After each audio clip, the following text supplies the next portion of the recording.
Hello बच्चों, let us read the question. First question में बोला गया है which structures perform the function of mitochondria in bacteria, nucleoid, cell wall, ribosomes और mesosomes. तो ऐसे कौन से स्ट्रक्चर होते हैं जो कि बैक्टीरिया में प्रेजेंट होते हैं, इनका फंक्शन होता है माइटोकॉन्ड्रिया जैसा फंक्शन परफॉर्म करना। इन चारों ऑप्शन में से हमें बताना है। तो यहाँ पे जो की कॉन्सेप्ट हम यूज करेंगे वो हम पढ़ेंगे वेरियस टाइप ऑफ ऑर्गेनल्स जो कि प्रोकैरियोट्स में प्रेजेंट होते हैं। अब यहाँ पे हम प्रोकैरियोट्स की बात क्यों कर रहे हैं, क्योंकि बैक्टीरिया जो होता है, जो क्वेश्चन में लिखा है बैक्टीरिया होता है एक प्रोकैरियोट, एंड प्रोकैरियोट्स के अंदर कॉम्प्लेक्स ऑर्गेनल्स एब्सेंट होते हैं। इनके पास कॉम्प्लेक्स ऑर्गेनल्स प्रेजेंट नहीं होते। कॉम्प्लेक्स ऑर्गेनल्स जैसे माइटोकॉन्ड्रिया हो गया, ये इनके पास प्रेजेंट नहीं होगा। तो जो माइटोकॉन्ड्रिया का फंक्शन होता है वो कौन करेगा। अब इसके लिए हमें पता होना चाहिए कि माइटोकॉन्ड्रिया का फंक्शन क्या होता है इन यूकैरियोटिक सेल्स। तो माइटोकॉन्ड्रिया का जो फंक्शन होता है यूकैरियोट्स के अंदर, यूकैरियोट्स में इसका फंक्शन होता है रेस्पिरेशन को परफॉर्म करना। रेस्पिरेशन के थ्रू, सेलुलर रेस्पिरेशन के थ्रू ये क्या करता है, एटीपी को जनरेट करता है, एटीपी को फॉर्म करता है। तो ये मेन फंक्शन होता है माइटोकॉन्ड्रिया का इन यूकैरियोट्स, एंड यही फंक्शन जो है ये परफॉर्म करता है organelle, that is option 4 mesosomes. तो पहले हम मीसोसोम्स की स्टडी करते हैं। मीसोसोम्स जो होते हैं ऐसी फोल्डिंग्स होती हैं, मीसोसोम्स होते हैं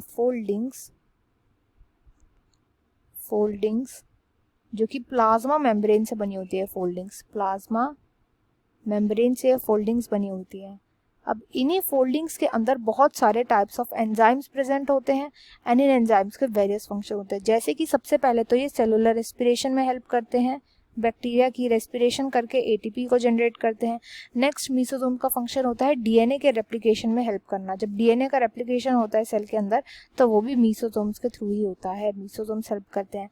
नेक्स्ट इनका फंक्शन होता है प्लाज्मा मेम्ब्रेन का फॉर्मेशन। प्लाज्मा मेम्ब्रेन जो बनते हैं, क्योंकि ये बनते ही प्लाज्मा मेम्ब्रेन की फोल्डिंग्स है, तो इसको फॉर्म करने में भी यही हेल्प करते हैं। तो प्लाज्मा मेम्ब्रेन की फॉर्मेशन एटसेट्रा, ये कुछ मेन प्रोसेसेस होते हैं जो मीसोसोम्स के अंदर देखने को मिलते हैं। तो इस क्वेश्चन का राइट आंसर ऑप्शन 4 मीसोसोम हो जाएगा।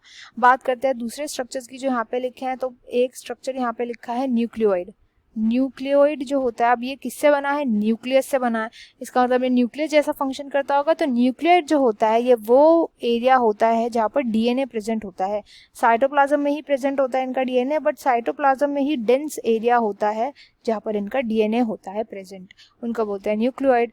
राइबोसोम्स जो होते हैं, राइबोसोम्स का फंक्शन होता है प्रोटीन सिंथेसिस करना, जैसा उनका फंक्शन होता है प्रोकैरियोटिक सेल्स में। तो राइबोसोम्स हेल्प करते हैं प्रोटीन के सिंथेसिस में, प्रोटीन के सिंथेसिस में हेल्प करते हैं, प्रोटीन को सिंथेसाइज करते हैं।